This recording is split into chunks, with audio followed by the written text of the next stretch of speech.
Hello বন্ধুরা, অনু village cooking চ্যানেলে আপনাদের অনেক স্বাগত জানাই। আজকে একটি রেসিপি নিয়ে চলে এসেছি। মাছের তেল ঝাল করব। কি মাছ বলতে পাবদা মাছ আর বার্লা মাছ বাজার থেকে কিনে আনা। একসঙ্গে সবগুলো বার্লা মাছও পাওয়া যায়নি, পাবদা মাছও পাওয়া যায়নি, মিশামিশি করে মাছ কিনে আনা হয়েছে। পাবদা মাছ আর বার্লা মাছ ওগুলোকে ছাড়িয়ে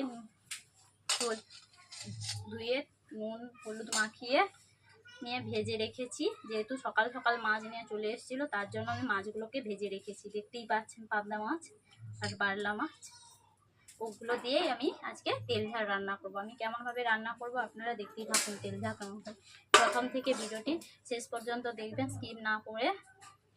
ভালো লাগলে লাইক কমেন্ট শেয়ার করে সাবস্ক্রাইব করে দেবেন। আমি তার জন্য উনুন ধরিয়ে নিচ্ছি। আগে বন্ধুরা, উনুন জ্বালিয়ে ফেলেছি, কড়াই বসিয়ে দিয়েছি। কড়াইতে তেল দিয়ে দিচ্ছি মাছের ঝালের জন্য। কড়াই গরম হয়ে গেছে বেশ।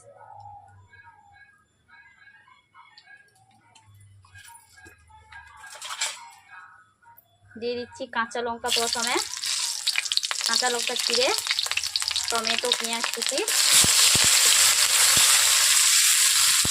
আদা রসুনের বাটা একসঙ্গে দিয়ে দিচ্ছি সবগুলো।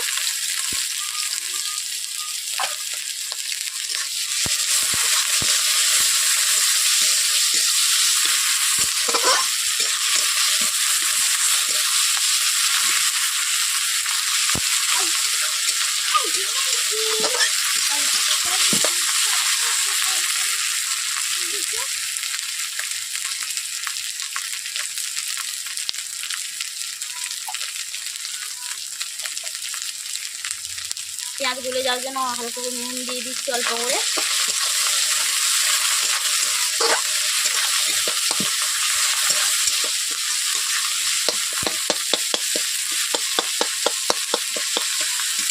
টমেটোগুলো গলে যাওয়ার জন্য এরকম করে মিশিয়ে দিচ্ছি যাতে গলে যায় তাড়াতাড়ি। এইভাবে এরপর দিয়ে দিচ্ছি লঙ্কা গুঁড়ো, হলুদ গুঁড়ো,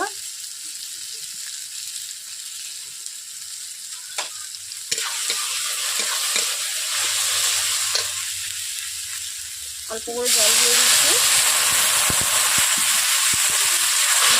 এইভাবে ভালোভাবে পানি কষিয়ে নিচ্ছি। মশলাগুলোকে এইভাবে জল দেওয়ার পর 2 মিনিট ভালোভাবে কষিয়ে নিচ্ছি। এইভাবে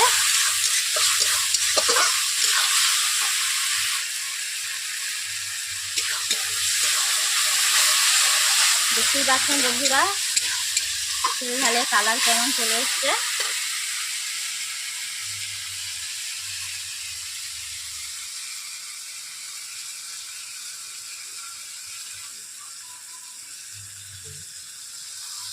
এরপর আমি সরষে গুঁড়ে জল দিয়ে দিচ্ছি। আগে থেকে সরষে বেটে রেখেছিলাম, জলে গুলে দিচ্ছি যাতে সরষের ফুলগুলো বাটিতে থেকে যায়, আর জলটা কড়াইয়ের মধ্যে দিয়ে দিচ্ছি। ঝালটাকে আমি 5 মিনিট ফুটিয়ে নেব। এইভাবে ঝাল ফুট চলে এলে আমি মাছ দিয়ে দেবো ওতে।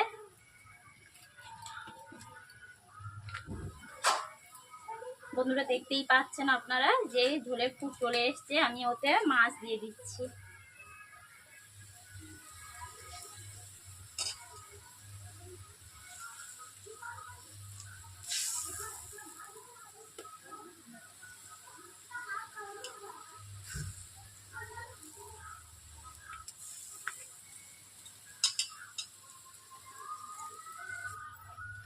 স্বাদ মতো নুন দিয়ে দিচ্ছি। মাছ দেওয়ার পর আমি এইভাবে খুন্তি দিয়ে নেড়ে নিচ্ছি। মাছগুলোকে আস্তেভাবে নাড়বো, বেশি নাড়বো না যাতে ভেঙে যায়।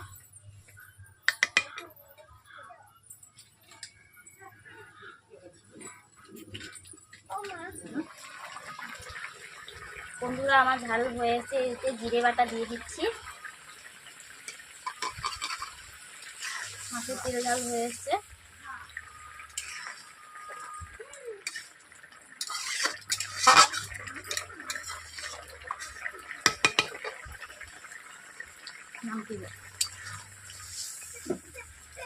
বন্ধুরা আমার মাছের তেল ঝাল হয়ে গেছে, আমি কড়াই থেকে নামিয়ে নিচ্ছি।